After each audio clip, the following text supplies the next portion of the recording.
All right, so back again, and we are discussing using AI as a study tool. And we were looking at Noam Chomsky's book, I think from 2003, Hegemony or Survival. We got in the last session we got 7 pages in, and we got a lot of good fact checking, right? But if AI gets answers wrong, fact checking with AI is really dangerous. So what I'm endeavoring to do is find out how to use it as a tool safely, as a research tool, which I think it's very, very useful. It should not be ignored. But at this, how to use it safely, and also why does it get stuff wrong sometimes? What's the characteristic of mistakes? All right, so I was just discussing hegemony or survival, and in the last session, we did a fact check on the veracity of claims and statements, and each time we fact checked hegemony or survival, we found that there was corroborating evidence that the claim that was made was true. All right, now. And this was not in the session. Maybe I'll do this in a minute. I want to get through the dang book. That's what I want to do. But after all that, I was off on my own, and I said, "Does Noam Chomsky write about Ernst Mayr?" And DeepSeek AI and ChatGPT both said no. He's a linguist. Ernst Mayr is a biologist. Chomsky does not write about Ernst Mayr. And this is after I just had the thing discussing Chomsky's discussion of Ernst Mayr, right? Why, when I asked point blank, did he write about Ernst Mayr, did the AI deny that that was the case? So I responded, you just gave me a false answer. Chomsky did write about Ernst Mayr. Why did you answer falsely? And we'll get to those things, but you can try it yourself. Go on ChatGPT or DeepSeek AI. I'd be interested to hear if the thing adapts, the entities adapt in response to all the data we're feeding to it. So I said,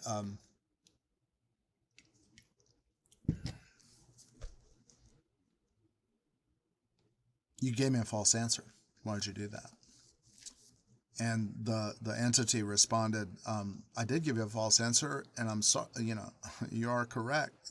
Thank you for calling that out, and blah blah blah.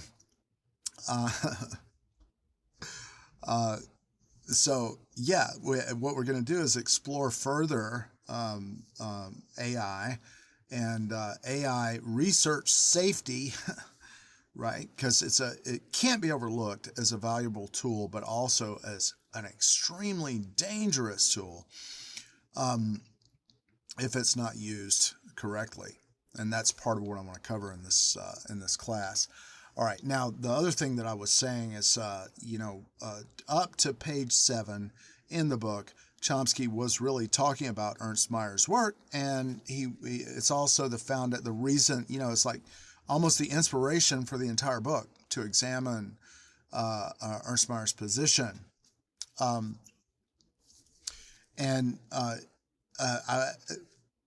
like to be real thoroughgoing. If there's anything to be learned, right? Let's try to learn it. If we have to segue, if we have to stop, we have to go here and there and run around and get off topic and stuff, let's do it. If you're going to if you're going to be in Mystic Happiness classes, right? Don't fight with your own brain, as it were. Your brain is doing something. It's a wonderful gift from the universe to you, and take care of it. Use it well. Don't fight against it. So he starts off the book with a discussion of some ideas of Ernst Mayr, and you can look at the other stream or just read the book. Yeah, that would be a good thing too. It's a good book. Thought-provoking, right? So I wanted to note that, first he concludes that, hey, this is a real important topic. We're going to look at it. And at that point, we had the impression that if you watch the last stream, that you get this feeling that almost that Chomsky, how he's writing, is he's sitting here and he's actually reading Ernst Mayr and he's going, oh, well, I think this, and he's writing something, making comments about it, and then looking at what other people said and putting quotes, right? So this is to convey to you, if you want to write, impressions about how to get it done the way he does. Clearly he's an extremely prolific writer, and he calls the work, he refers to the work of his writing as largely clerical, right? So we'd like to investigate that if we want to be better writers, right? I mentioned, I made a comparative example of Stephen King and mentioned that I had a deep dislike of Stephen King just as a result of reading his book about writing and how to write well. But at the same time, it's a valuable book. And I think we all know he's pretty much, we hope he's really cleaned up his act, and he's not the person that did some of the things that he discusses when he talks about how he became a successful writer. We can learn from these things, so we shouldn't exclude it, but it's different from what we're doing here with Chomsky.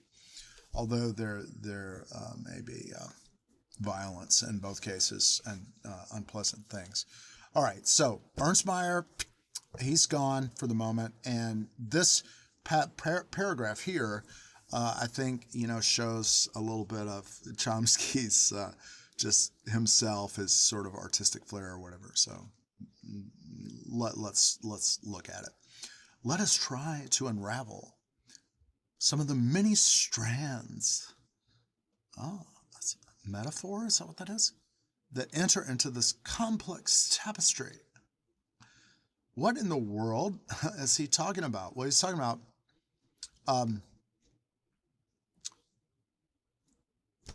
hegemony or survival. Like the United States is providing an example that asks the questions, to survive, is it better to be stupid or smart? Quote unquote. All right. So, but he's using this, complex tapestry metaphor. I'm pretty sure. Correct me if I'm wrong. That should be a metaphor. Focusing attention on the world power that proclaims global hegemony. Its actions and guiding doctrines must be a primary concern for everyone on the planet. Should be, buddy. Yeah. We're dumping nuclear waste everywhere. Yeah, it's going to get on you. You want to die from cancer? You ought to be concerned. Yeah, Russia's done a lot of that in the Bering Sea as well. A lot of nuclear waste, and needs to be looked at. Russia needs to be looked at as well. They're very similar phenomena. All right. Many Americans enjoy unusual advantages and freedom. That's true. I have a lot of freedom. Hence the ability to shape the future. Therefore, because we have so much freedom, we have the ability to shape the future more so than the victims of our bombing campaigns. Right? Okay. Many enjoy unusual advantages and freedom, hence the ability to shape the future, and should face with care the responsibilities that are the immediate corollary of such privilege. Okay. Enemy territory. Those who want to face their responsibilities with a genuine commitment to democracy and freedom, even to decent survival, should recognize the barriers that stand in the way In violent states, these are not concealed. The barriers that stand in the way of democracy and freedom, and even decent survival. Ask a Guatemalan. Yeah. In more democratic societies, barriers are more subtle. While methods differ sharply from more brutal to more free societies, the goals are in many ways similar: to ensure that, quote, the great beast, as Alexander Hamilton called the people, does not stray from its proper confines. It's like the people. Does Alexander Hamilton, is it true that Alexander Hamilton refers to the people as the great beast? All right, this is what we want to check out. Oh, let's see. That's the code, whatever thing. All right, so let's see. Chat GPT.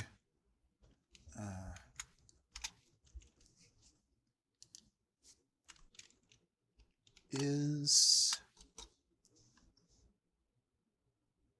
it true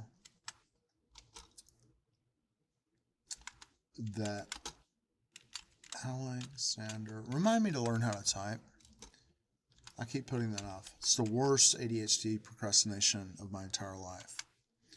All right, because I still won't know. All right, is it true that Alexander Hamilton refers to the people as the great beast? Oh, a great beast, are we? Oh, my goodness. Is that true? There's no verified evidence that Alexander Hamilton ever referred to the people as the great beast. This claim is often attributed to him, but no primary source or documented speech confirms that he used this phrase in reference to the general public. The quote is likely apocryphal or mistakenly linked to Hamilton. Some historians believe it may have originated from anti-federalist critics who opposed his views on strong central government and his skepticism of direct democracy. While Hamilton did advocate for a government led by an educated elite, he also believed in the importance of public participation within a structured constitutional framework. Would you like more context? Context? I'm not sure I would. Okay. Let's see if we can ask it again. Where did Alexander Hamilton refer to the people as the great beast? Very interesting.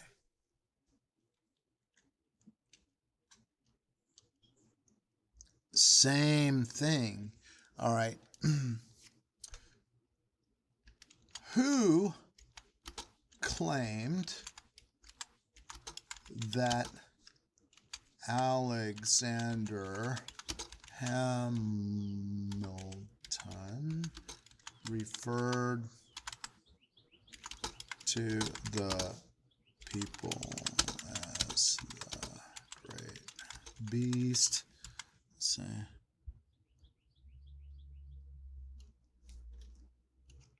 Question mark.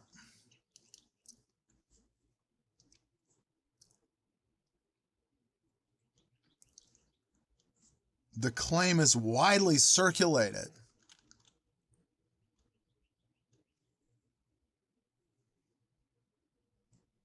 Yeah, this is one of those apocryphal things, right? Gandhi said this or whatever like that. Yeah, did he? Yeah, when? Who said he said that? All right, lacks a verifiable historical source. It is unclear whether this attribution, where this attribution originated, but there are a few possibilities. John Quincy Adams, speculative connection, Some have suggested that John Quincy Adams in his political career may have characterized Hamilton's views in a way that later morphed into the great beast phrase. However, no direct quote from Adams supports this. 19th century populist critics. During the 1800s, critics of federalism and centralized government, especially those aligned with populist and Jacksonian democracy movements, sometimes portrayed Hamilton as an elitist and disdainful of the masses. This could have contributed to the myth. Okay, Hollywood and popular culture. The phrase gained traction in modern times, particularly through fictionalized portrayals of Hamilton, such as in the 1931 film Alexander Hamilton, starring George Arliss. It is possible that dramatizations contributed to the mistaken belief that Hamilton actually said this. Confusion with other thinkers. Some scholars speculate that the phrase may have been wrongly attributed to Hamilton and could have originated from someone else, possibly within the broader Federalist or aristocratic circles. While Hamilton was skeptical of direct democracy, he also believed in structured public participation through representative government. We found something that Chomsky repeated, and it's interesting that he was having sort of a literary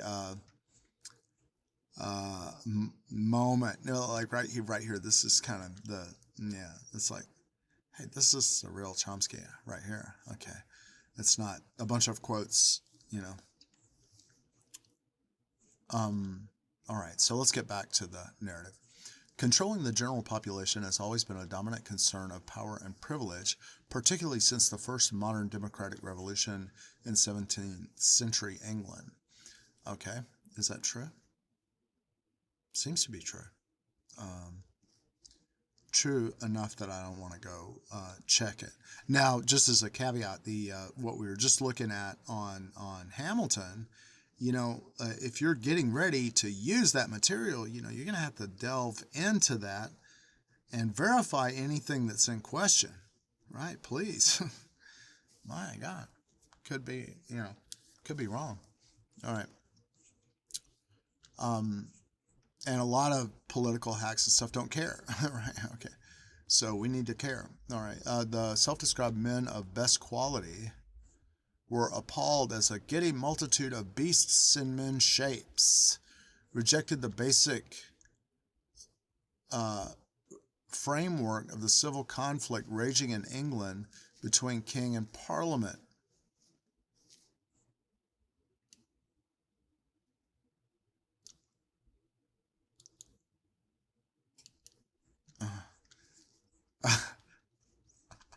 Who called the English, let's see. Who called the English people?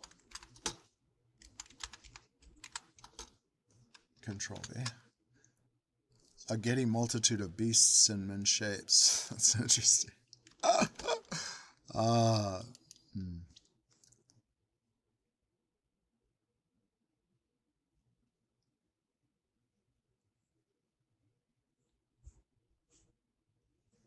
Edmund Burke, very possible. Okay, the phrase "a giddy multitude of beasts in men's shape" is often attributed to Edmund Burke, the 18th century British statesman and philosopher.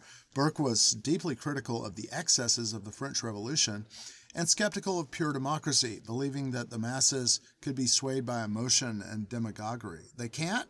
Yeah, of course they can. All right. We know that. No. While this exact wording does not appear in his well-known works like Reflections on the Revolution in France, it aligns with his general view that society should be governed by tradition, reason, and an educated elite, rather than by the fluctuating passions of the common people. Problematic. All right.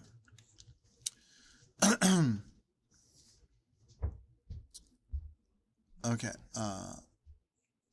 The self-described men of best quality. I guess that's Edmund Burke, right? were appalled as a giddy multitude of beasts and men shapes rejected the basic framework of the civil conflict raging in England between king and parliament and called for government by countrymen like ourselves that know our wants, not by knights and gentlemen that make us laws that are chosen for fear and do but oppress us and do not know the people's sores.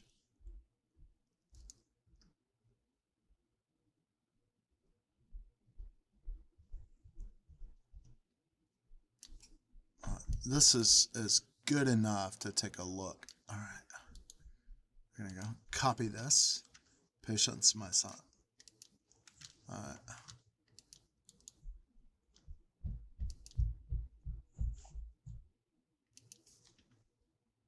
Who called for government by countrymen like ourselves that know our wants, not by knights and gentlemen that make us. All right.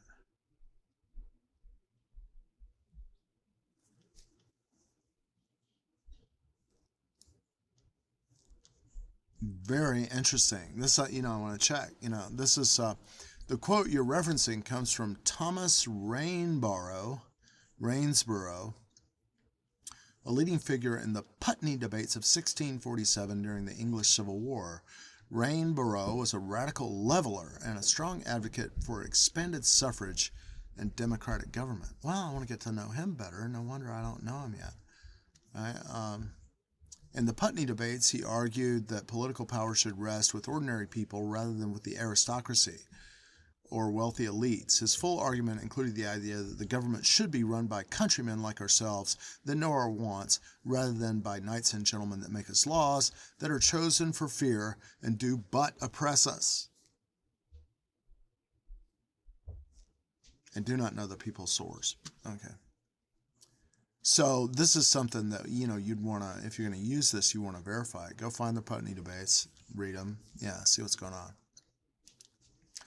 All right, the men of best quality recognize that if the people are so depraved and corrupt as to confer places of power and trust upon wicked and undeserving men, they forfeit their power in this behalf unto those that are good, though but a few.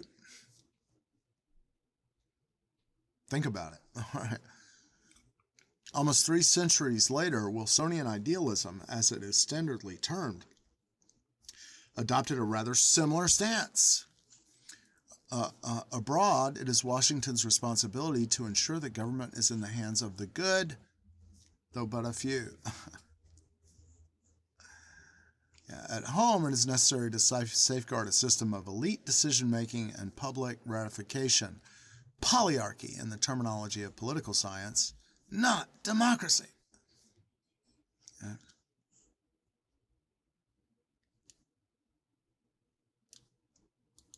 Copy. We're going to go look at this.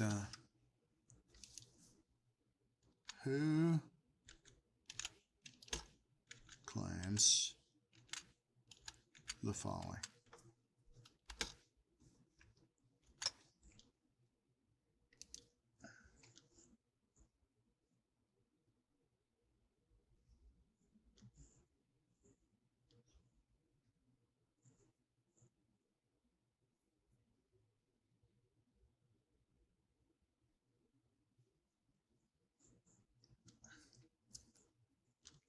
The quote you are referencing aligns with the views of Noam Chomsky. Particularly in his critiques of modern democratic structures, Chomsky has often argued that what is commonly called democracy in Western societies is actually polyarchy. Oh yeah? I'm not sure about that, but maybe that's true. A term popularized by political scientist Robert Dahl. That's interesting. Robert Dahl defined polyarchy as a system in which power is concentrated in the hands of elites, while the general public participates mainly through periodic elections that ratify elite decisions. Does sound sort of like here. Noam Chomsky has frequently used this concept to criticize U.S. and Western political systems, arguing that they are structured to limit real democratic participation and ensure that decision-making remains in the hands of political and economic elites. Chomsky's argument. Chomsky argues that in so-called democratic societies, the public is allowed to choose between elite-approved options. Yeah, that's true. but they do not have actual control over policy decisions. He sees this as a managed form of democracy where consent is manufactured through media and political institutions. That's true. All right. If you're interested in the specific source, Chomsky discusses the idea in books like Manufacturing Consent, co-authored with Edward S. Herman, and Necessary Illusions, Thought Control in Democratic Societies. Yeah, so, and we're in hegemony or survival, and here it is again. Okay, so we're using AI. All right. As President Woodrow Wilson himself did not shrink from severely repressive policies even within the United States, but such as President, Woodrow Wilson himself did not shrink from severely repressive policies even within the United States, but such measures are not normally available in places where popular struggles have won a substantial measure of freedom and rights. By Wilson's day, it was widely recognized by elite sectors in the U.S. and Britain that within their societies, coercion was a tool of diminishing utility, and that it would be necessary to devise new means to tame the beast, primarily through control of opinion and attitude. Huge industries have since developed devoted to these ends. Well, that's true. All right.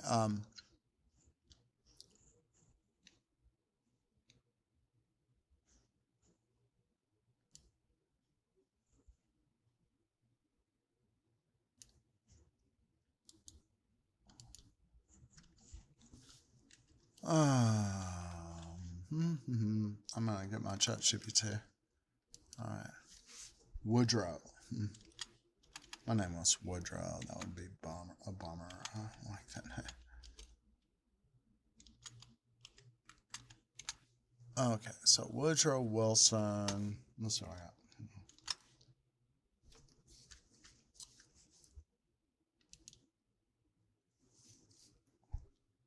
Give a list of severely repressive policies. Give a list of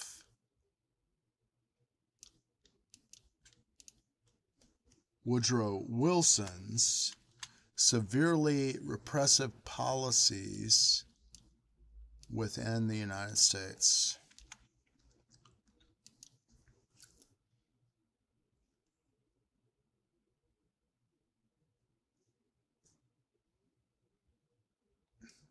Interesting. Okay. Woodrow Wilson, the 28th President of the United States, 1913 to 1921, is often associated with progressive reforms, but his presidency also included several severely repressive policies, including during World War I and the period afterwards. Some of these policies targeted civil liberties, freedom of speech, and political dissent. Here's a list of some of the key repressive measures under Wilson. The Espionage Act.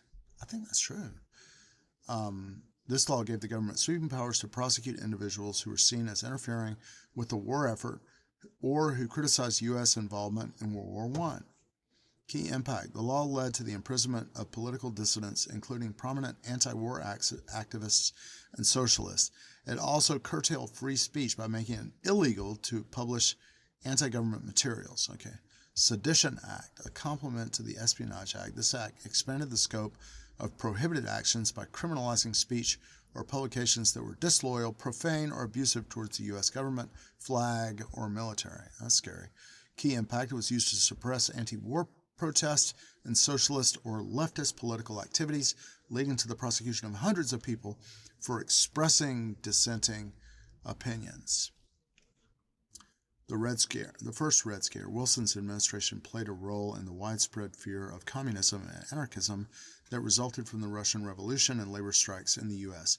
The Red Scare led to the repression of labor unions and radical political movements. Key impact. The U.S. saw mass arrests and deportations of suspected radicals, especially after Wilson's Attorney General, A. Mitchell Palmer, led the Palmer Raids.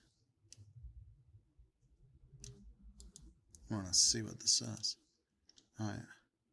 Wilson's support for segregation. The Wilson's administration implemented policies that reversed gains made by African Americans during the Reconstruction period and supported the segregation of federal government offices and agencies. The federal government is not going to have integration, right? Key impact: federal workers, including African Americans, were segregated or discriminated against, and the racial policies of Wilson's administration effectively reinforced segregation in many parts of the U.S. government. Wow. Look at all this, right? We need to look at these things and check them one by one, right? But we're going back to our book. Yeah, they had those, right? But such measures are not normally available in places where popular struggles have won a substantial measure of freedom and rights. By Wilson's day, it was widely recognized by elite sectors in the U.S. and Britain that within their societies, coercion was a tool of diminishing utility, and that it would be necessary to devise new means to tame the beast, primarily through control of opinion and attitude. Huge industries have since developed devoted to these ends. Okay. Wilson's own view was that an elite of gentlemen with elevated ideals must be empowered to preserve stability and righteousness.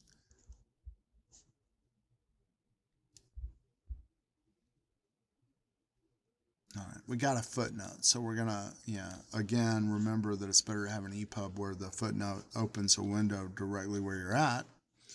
And secondly, since we don't want to browse for the footnote, we're going to see if ChatGPT can give it to us. Paste. All right. Was Wilson's own view that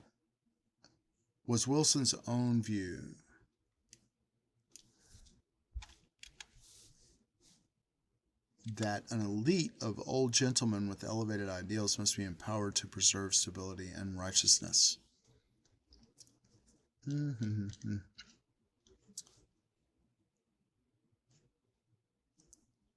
You bet, buddy. And there's a whole article about it. Okay.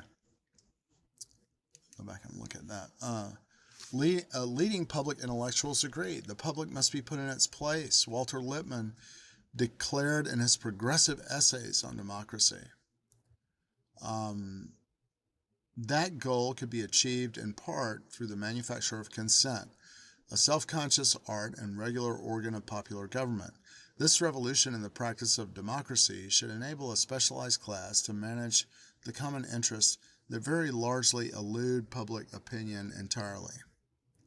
In essence, the Leninist ideal.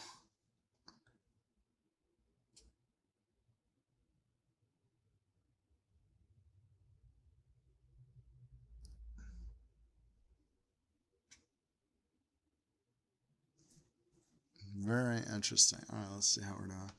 Okay, we made it to 30 minutes. I got to take a break. Thanks for tuning in, and we'll see you again on the next thrilling episode of The Reading Cow from Another World, The Real Mystic Mask, and things about stuff that this is. All right, take care.